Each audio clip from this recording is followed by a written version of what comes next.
Welcome to another edition of Three Keys to Victory. I'm Jared Johnson. I'm joined by the Mighty Joe Yeager. Well, Mighty Joe, I think the whole fan base is still trying to recover from that.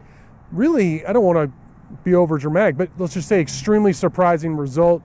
35-33 in double overtime. Texas Tech fell to Wyoming. It was a weird game all the way around. No excuses. Got to tip the cap to Wyoming. But now you got number 13 Oregon coming to town, fresh off a 81-7 victory over Portland State.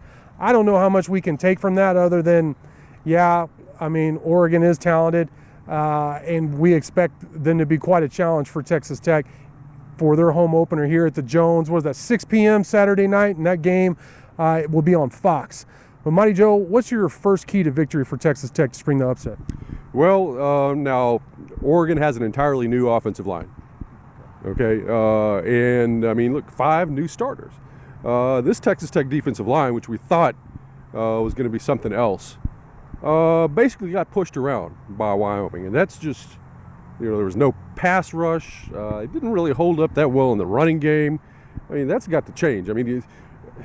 These guys, if you can't get it done against Wyoming, and then you can't get it done again against an entirely new offensive line for Oregon, and we all know that it's continuity and working in concert is a big deal with the offensive line, right? This is only their second game of the season. They should be, with 5 new starters, a little bit maybe in disarray, because Portland doesn't tell you anything. No. So they've got to show up.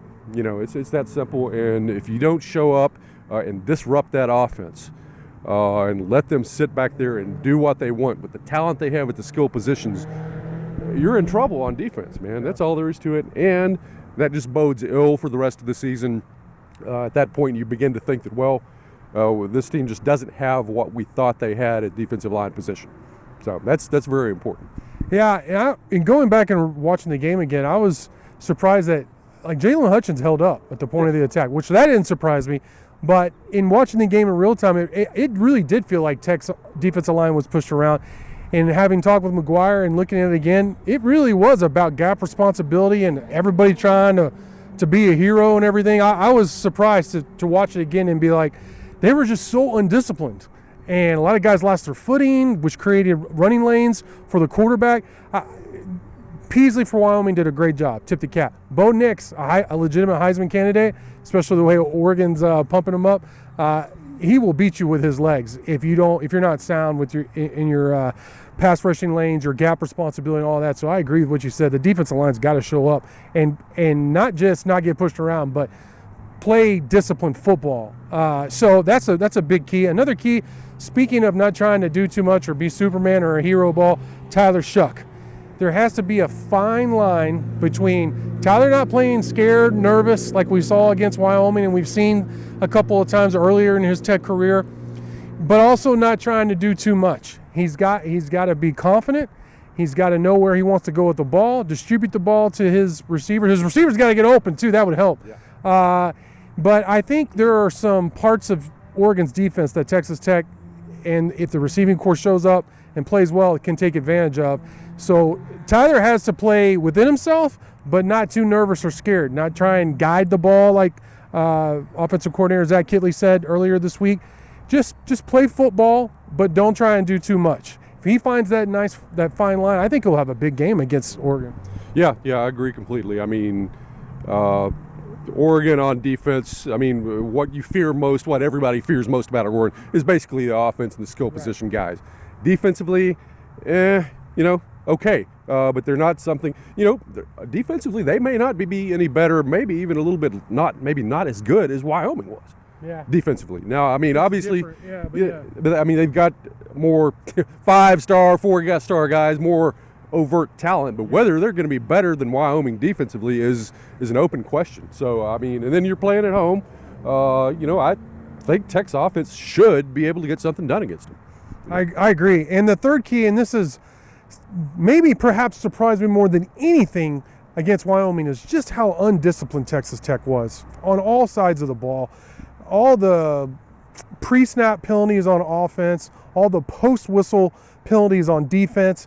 It seemed like almost anything that could go wrong did go wrong. I already mentioned the undisciplined, unsound football that the defensive line and the linebackers played with.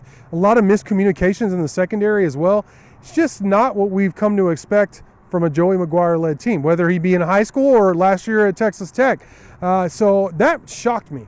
You can't be all those things you proclaim to be, 60 minutes of us, and all, the hardest working, toughest, most competitive team, and then play like that. Such sloppy football. So they have to clean a lot up in terms of just playing sound football from week 1 to week 2, Monty Joe. Yeah, no doubt about it. So they had, was it 7 penalties for about 70 yards against Wyoming, something like Felt that. like twice that. Yeah, but they were just so, that's a high number already, and they were just the worst possible timing. Yeah. The classic example was the hands to the face by Harry Dyson on that pick. On that Braylon Lux pick. Yeah, right, and Harvey Dyson, excuse me. Right. So, penalties are not just about the stats, it's about when they occur. Yeah. And what, there's sometimes extra damage that doesn't appear in the stats. And those were just killer penalties, almost all of them. But a lot of that stuff was just guys being a little bit too jacked up, being a little bit too emotional, maybe too aggressive, particularly on the defensive stuff.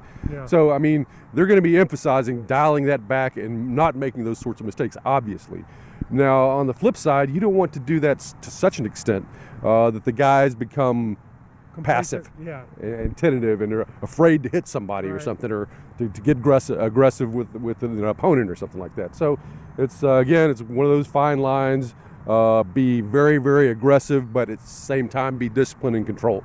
So that's what's got to happen if you start committing a lot of penalties against a team like Oregon and what's probably going to be a close game. That could easily spell the difference.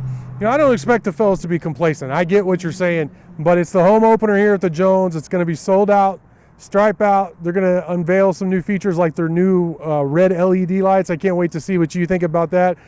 I'm willing to bet you're not going to be as big a fan as some other people. I'll probably think it's pretty cool. It's kind of become a thing, but no, big game. I expect the fellas to show up and play much better than they did in the first game. Whether it will be enough, we'll have to see. But those are our 3 keys. Monty Joe, great stuff from you as always. Thank y'all for watching, and until next time.